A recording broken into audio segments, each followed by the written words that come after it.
WHO की एक report के अनुसार चाइना को मलेरिया फ्री डिक्लेयर कर दिया गया है। चाइना का मलेरिया फ्री डिक्लेयर करने में चाइना की जो हेल्थ स्ट्रेटजी है उसके बारे में आज हम चर्चा करेंगे और साथ ही साथ हम देखेंगे कि जो वर्ल्ड मलेरिया रिपोर्ट है 2020 उसके आंकड़ों का हम क्या करेंगे, विश्लेषण करेंगे और इंडिया के रिकॉर्ड्स के बारे में, इंडिया में क्या मलेरिया की कंडीशन है वो हम सब आज चर्चा करेंगे। तो दोस्तों, मेरा नाम है मनीषा सजवान और आप इंस्टाग्राम के माध्यम से मुझसे जुड़ सकते हैं।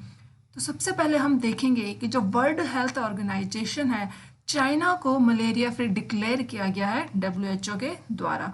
और क्या ये चाइना ने 1 साल, 2 साल या 3 साल में अचीव किया है? जी नहीं। अगर हम बात करें तो चाइना ने अपनी जो स्ट्रेटजी है इस गोल को अचीव किया है काफ़ी सालों में।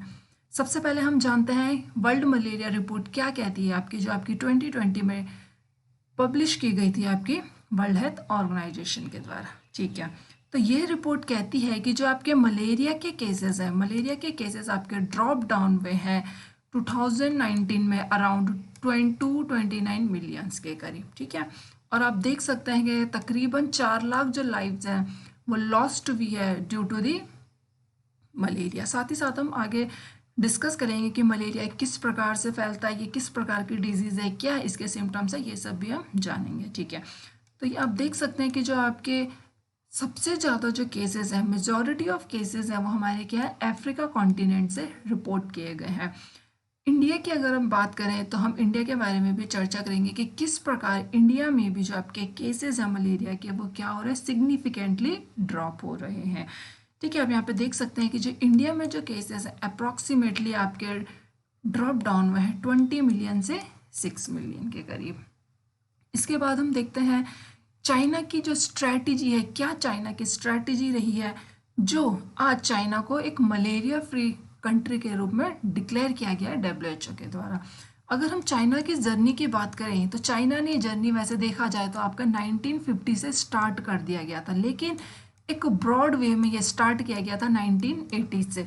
स्टार्टिंग में चाइना ने क्या किया, जो नेट्स होता है इंसेक्टिसाइड ट्रीटेड नेट्स का यूज़ किया और इन्हें डिस्ट्रीब्यूट भी किया। करीबन 2.4 मिलियंस आपके जो नेट्स हैं, जो आपके इंसेक्टिसाइड ट्रीटेड नेट से इनको क्या किया 1988 तक इनको डिस्ट्रीब्यूट किया था, जिससे हमें चाइना में जो केसेस हैं मलेरिया के वो आपके गिरते दिखाई दिए। कब? 1990 तक। ठीक है, और आप देखेंगे तो करीबन जो 5,000 एनुअल केसेस हैं वो आपके क्या हो रहे थे, डिक्रीज हो रहे थे। बाकी आपने एक फंड के बारे में सुना होगा, global fund to fight AIDS, tuberculosis and malaria, जो आपको 2003 में स्टार्ट हुआ है।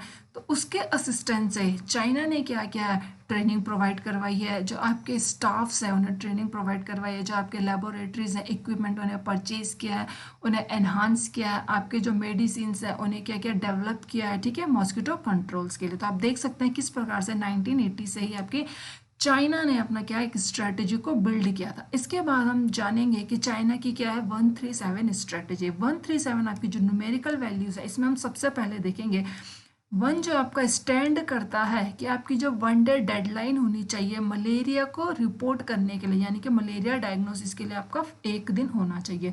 उसके बाद मलेरिया को कंफर्म करने के लिए आपकी क्या होनी चाहिए, विदिन 3 डेज आपका वो कंफर्म हो जाना चाहिए।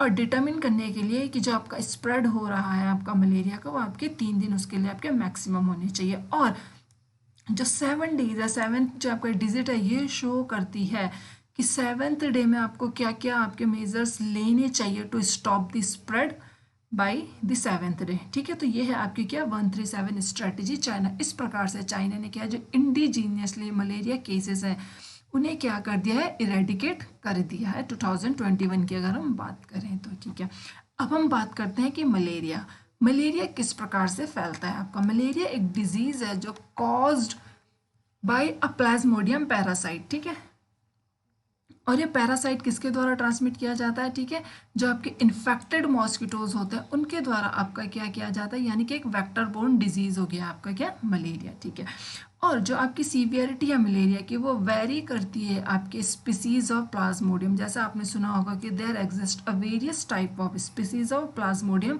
तो जो आपकी सीवियरिटी है मलेरिया की वो डिपेंड करती है आपकी किस पे, प्लाज्मोडियम के डिफरेंट डिफरेंट प्रजातियों पे। सिम्टम्स है आपको चिल्स हो गया, फीवर हो गया, स्वेटिंग हो गया।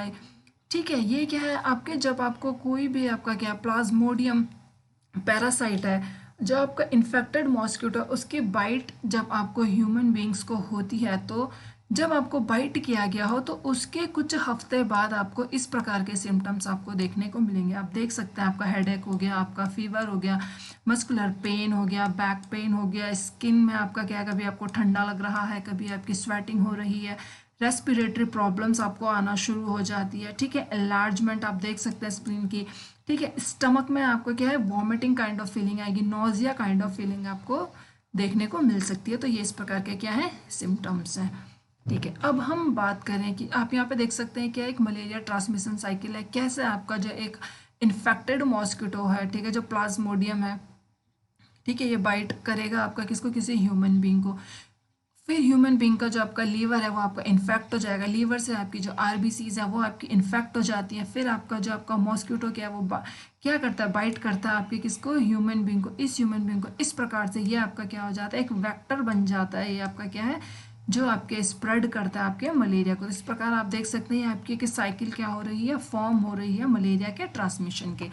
अब हम बात करते हैं इंडिया की, किस प्रकार से इंडिया का परफॉर्मेंस है मलेरिया के केसेस को ड्रॉप डाउन करने में। ठीक, अगर हम वर्ल्ड मलेरिया रिपोर्ट देखेंगे 2020 में, तो इंडिया ने क्या दिया है, इंडिया ने एक हाई एंडेमिक कंट्री बन चुका है, और इकलौती एक ऐसी एंडेमिक कंट्री है जिसने रिपोर्ट किया है 17.6% डिक्लाइन इन 2019 ओवर 2018। तो 2018 की तुलना में 2019 में इंडिया में क्या है, 17.6% आपके जो केसेस हैं वो क्या हुए हैं, डिक्लाइन हुए हैं। उसके साथ ही साथ हम देख सकते हैं कि जो आपका एनुअल पैरासिटिक इंसिडेंस है वो आपका क्या है, 27.6% रिड्यूस हुआ है इन कंपेरेटिव टू 2018 एंड 2017। ठीक है, यानी कि इन कंपेयर टू 2017, यानी कि 2018 में आपके 27.6% आपके रिड्यूस हुए हैं, और 18.4% आपके 2019 में रिड्यूस हुए हैं एज कंपेयर टू 2018। ठीक है,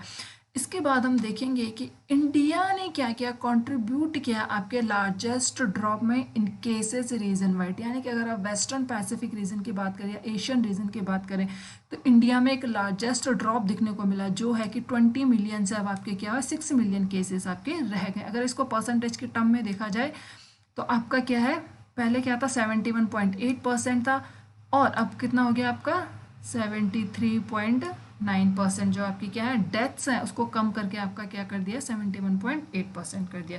तो इस प्रकार से आप देख सकते हैं इंडिया ने क्या किया, एक टारगेट अचीव किया है। लेकिन अगर इंडिया को भी क्या है मलेरिया फ्री होना, ये आप एक ग्राफ भी देख सकते हैं किस प्रकार से जो आपके केसेस हैं वो आपके क्या हो रहे हैं, डिक्लाइन हो रहे हैं।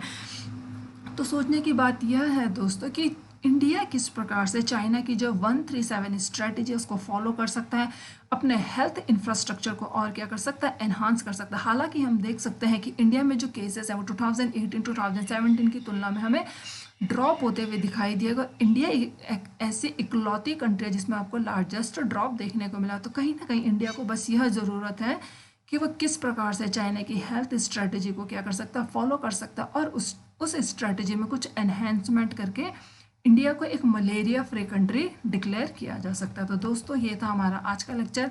आई होप आपको ये लेक्चर पसंद आया होगा। Thank you so much.